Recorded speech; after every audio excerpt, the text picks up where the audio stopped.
The transfer that never arrived. If you think prison walls can hold the most dangerous minds, think again. Hit subscribe, stay alert, and don't look away, because what you're about to hear should never have happened. The helicopter blades cut sharply through the cold California night as red and blue lights flashed across the empty highway below. A transport convoy had gone silent. No distress call, no warning, just silence. California Highway 99 had been shut down within minutes. State troopers blocked every exit route, while a black prison transport bus sat motionless in the middle of the road, its hazard lights blinking in an eerie rhythm. Detective Ryan Calder arrived on scene just as the chopper circled overhead. He stepped out of his unmarked car, the tension already visible in his face. This wasn't a routine transport issue. This was something else entirely. "What's the situation?" he asked, walking toward the nearest officer. "Bus was en route from a California state prison transfer," the officer replied. "Lost contact about 15 minutes ago. GPS shows it stopped here. No movement since." Calder glanced at the bus. It looked intact. No visible damage. No signs of forced entry. Too clean. "Anyone gone inside yet?" The officer shook his head. "Waiting for you." Calder exhaled slowly, then approached the vehicle. Each step felt heavier than the last. Something about the silence wasn't right. Transport breaches were chaotic, loud, messy. This felt controlled. He reached the door and pulled it open. The smell hit him first. Not blood, not smoke, just stale air untouched. The driver sat in his seat, still, hands on the wheel, eyes open, but not moving. Calder's voice dropped. "Sir." No response. He stepped closer, checking for signs of life. The man was breathing, but barely. His pupils were unfocused, like he wasn't fully there. "What the hell?" Calder muttered. He moved deeper into the bus. The escort officer sat in the second row. Same position, same stillness. Both alive, both unresponsive. And then Calder saw the restraints. Empty. One seat in particular stood out. Reinforced. Heavier chains. Additional locks. Reserved for high-risk inmates. Now, open. Calder turned back toward the officers outside. "We got an escape." Within seconds, the scene exploded into motion. Radios crackled. Search teams spread out. The perimeter expanded mile by mile. But Calder didn't move, because something else had caught his attention. A marking, scratched into the metal floor, beneath the empty restraint. 3 vertical lines, crossed by a single diagonal slash. He crouched down, running his fingers over it. It was fresh, deliberate, not something done in panic. "This wasn't rushed," he said quietly. A voice behind him responded. "No, it wasn't." Calder turned.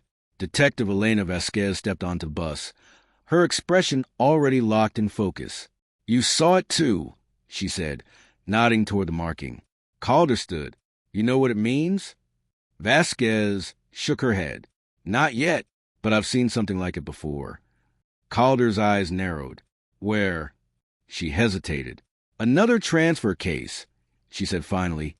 2 years ago. Different prison. Same kind of silence. Same kind of control." Calder frowned. "And..." Vasquez's voice dropped. "The inmate was never found." A heavy pause filled the air. Calder looked back at the empty restraint. "Who was on this bus?" Vasquez pulled out a file. "Name's Victor Salazar." Calder's expression shifted slightly. He knew the name. Everyone in the system did. Salazar wasn't just dangerous. He was calculated. A man known for staying quiet, observing, waiting. A man who never acted without purpose. What was he in for? Calder asked. Vasquez met his gaze. Multiple counts of organized criminal activity. Suspected of coordinating operations from inside prison walls. Calder exhaled slowly, so he didn't just escape. Vasquez nodded. He planned it. They stepped off the bus as a tech officer approached with a tablet. "Detectives," he said, "we recovered partial footage from the internal camera system." Calder took the device. "Let's see it." The video flickered to life. The interior of the bus appeared. Steady, uneventful. Then, suddenly, the driver's posture changed. Not violently, not abruptly, Just still. The escort officer followed seconds later. Both men froze in place. Calder leaned closer. What caused that? No sign of struggle, the tech replied. No external breach. Vasquez pointed at the screen. Keep watching. The footage continued. 30 seconds passed. Then, movement. The reinforced restraints began to unlock, one by one. No keys. No visible interaction. Just unlocking. Calder's grip tightened on the tablet. That's not possible. Vasquez didn't respond, because impossible wasn't done yet. The camera shifted slightly as the bus slowed, and then a figure appeared in the aisle. Not rushing, not panicking, walking, calm, controlled. Victor Salazar.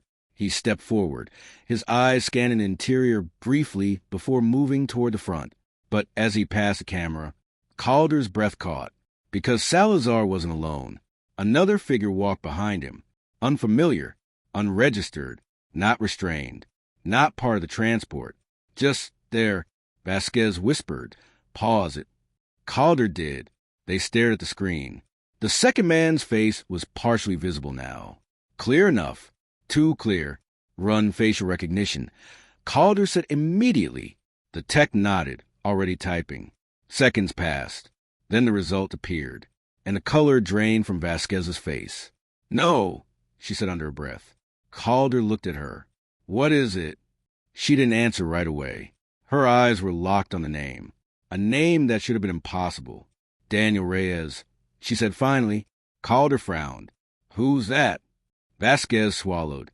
He's an inmate, she said. Calder blinked. That doesn't make sense. He's not on the transport list. Vasquez shook her head slowly. That's not the problem, she said. Calder's voice tightened. Then what is... Vasquez looked at him, and for the first time since she arrived, she looked unsettled.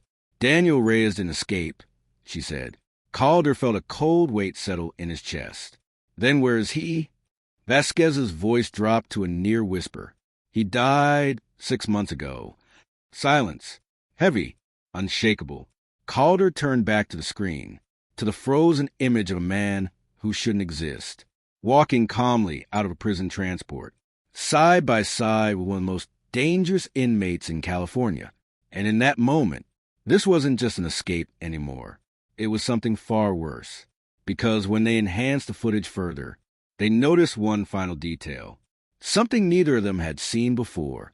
As both men stepped off the bus, the driver's eyes moved, just slightly, as if he was watching them leave, and for a split second, he smiled. The name that shouldn't be there. The smile stayed with Detective Ryan Calder long after the footage ended. It wasn't wide, it wasn't obvious, but it was real, and it didn't belong.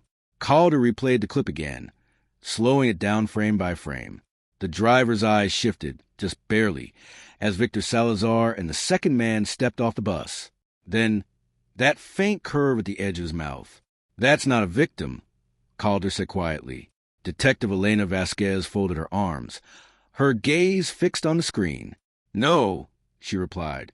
That's someone who knew exactly what was happening. Calder looked at her. Then this wasn't just an escape. Vasquez shook her head. No, this was cooperation. The word hung heavy in the room, because it changed everything.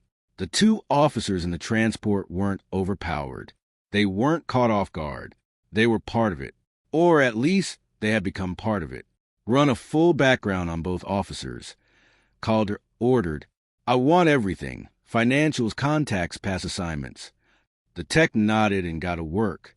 Meanwhile, Vasquez turned back to the still image of the second man, Daniel Reyes, a name tied to a closed file, a man declared dead, and yet clearly walking out of a prison transport. This doesn't happen by accident, she said. Records don't just bring people back.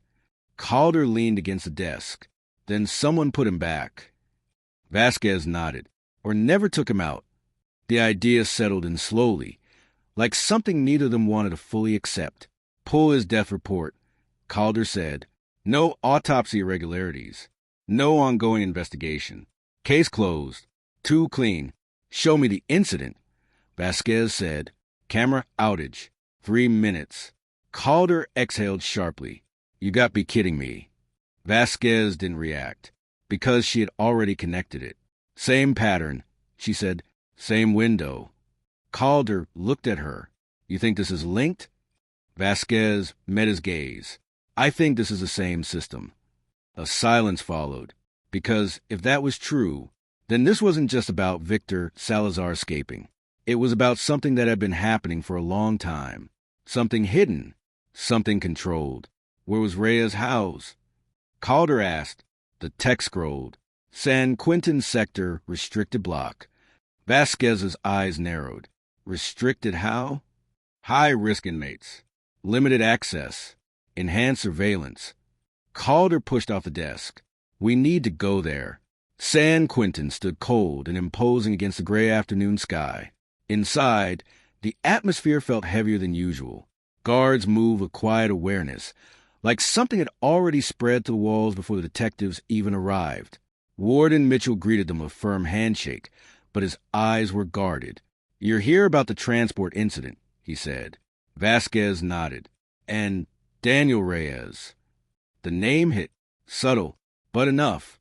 Mitchell's expression tightened for just a second before settling back into control. That case is closed, he said. Calder stepped forward. Not anymore. Mitchell hesitated, then sighed. Follow me. They moved through the facility, deeper than standard visitation areas, into corridors that felt more controlled, more isolated. Reyes was held here, Mitchell said, stopping in front of a reinforced door. Restricted access, Vasquez noted. Mitchell nodded. Only a handful of staff were authorized. Calder studied the door. And during the incident? Mitchell paused, then answered. Cameras went down. Vasquez exchanged a glance with Calder. 3 minutes, she asked. Mitchell didn't respond. He didn't need to. The door opened. Inside, the cell was empty. Clean. Too clean. No personal items.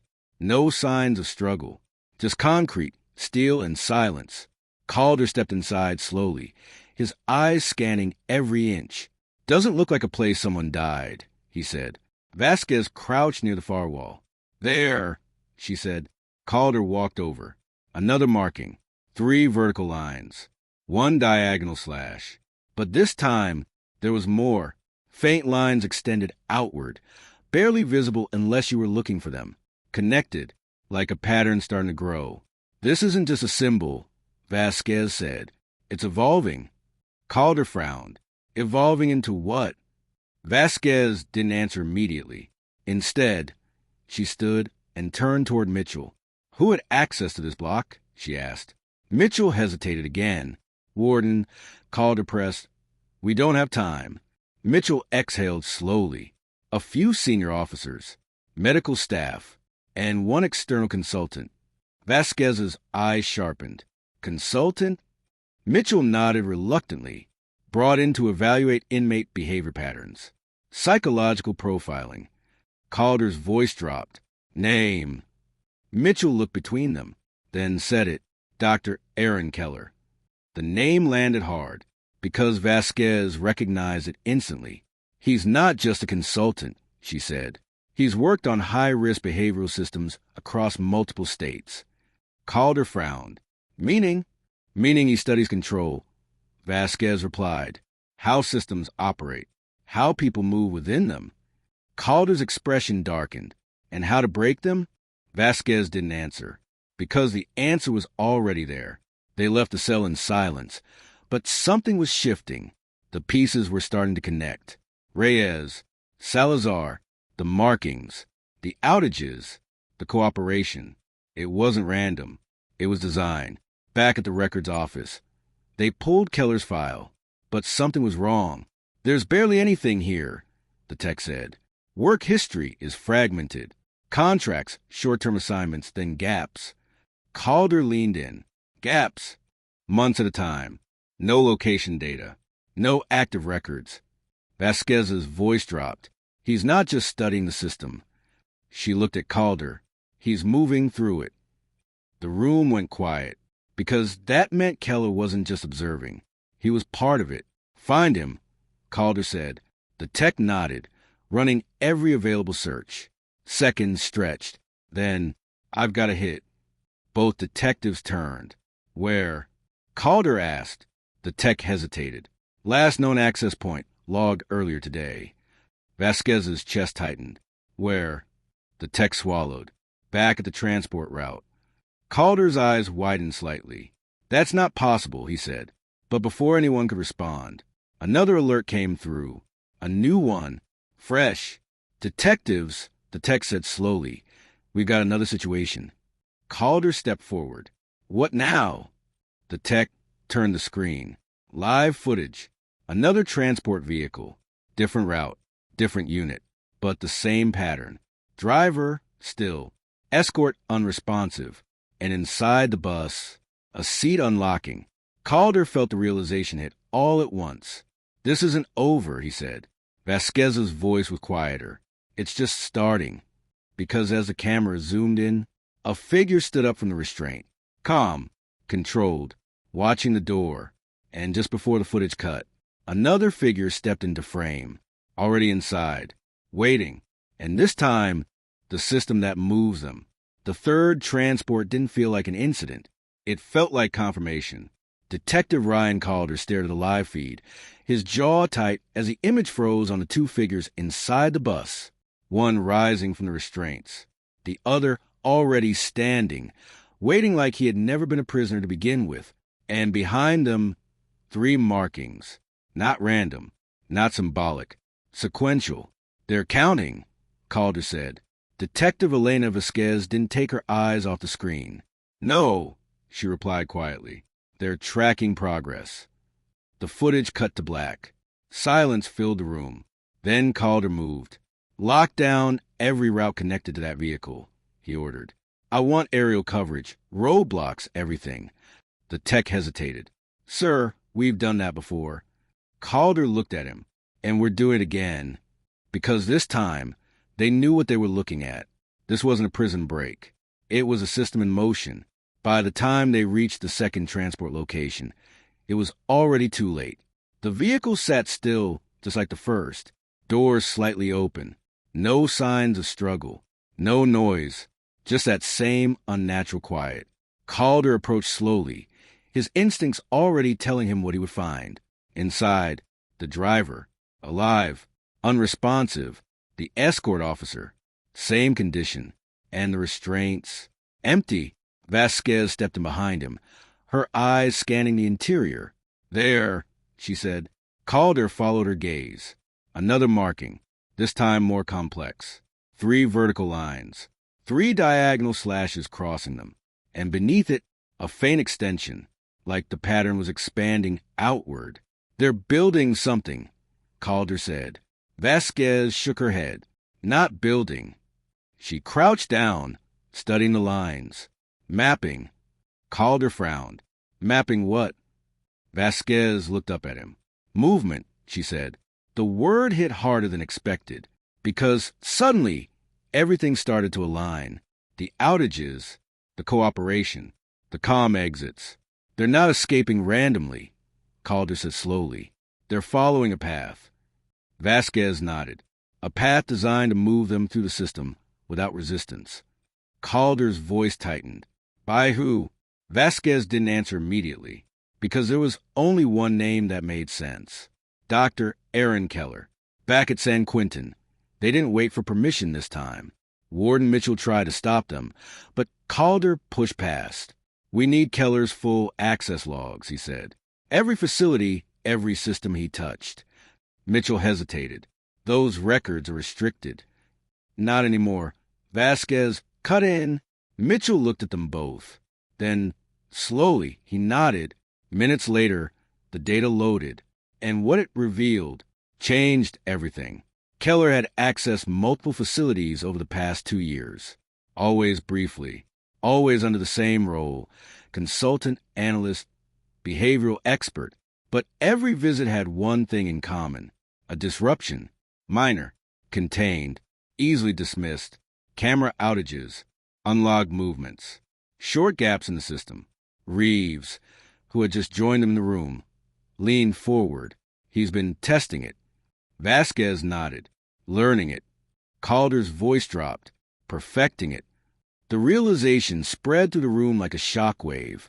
Keller hadn't just studied the system. He had been rewriting it. Where is he now? Calder asked. The tech tracked the latest access point, then froze. Sir, Calder stepped closer. What is it? The tech turned the screen. A live internal feed. From inside San Quentin. Restricted block. Calder's chest tightened. That's not possible. Because standing in the center of the frame was Dr. Aaron Keller. Calm, still, watching the camera, as if he knew they were looking. Get down there, Calder said. They moved fast, through corridors, past guards who barely reacted, toward the restricted wing. But something felt wrong. Too easy, too quiet. When they reached the door, it was already open. Vasquez slowed. He wants us here. Calder didn't respond. He stepped inside. The room was the same. Concrete, empty, silent, except Keller stood at the far wall, hands behind his back. Relaxed. You're late, he said. Calder stepped forward. This ends now. Keller smiled faintly. No, he replied. It already began. Vasquez moved closer. You've been moving inmates through the system. Why? Keller's eyes shifted to her. Because the system was never designed to hold them, he said. It was designed to track them. Calder's voice hardened. People are missing. Keller tilted his head slightly. No, he said. They've been reassigned. The word echoed. Reassigned. To where? Vasquez demanded. Keller glanced at the wall behind him. The pattern was there. Fully formed now. Expanded. Complex. Beyond your version of control, he said. Calder took another step forward. You're not walking out of here. Keller's smile didn't fade.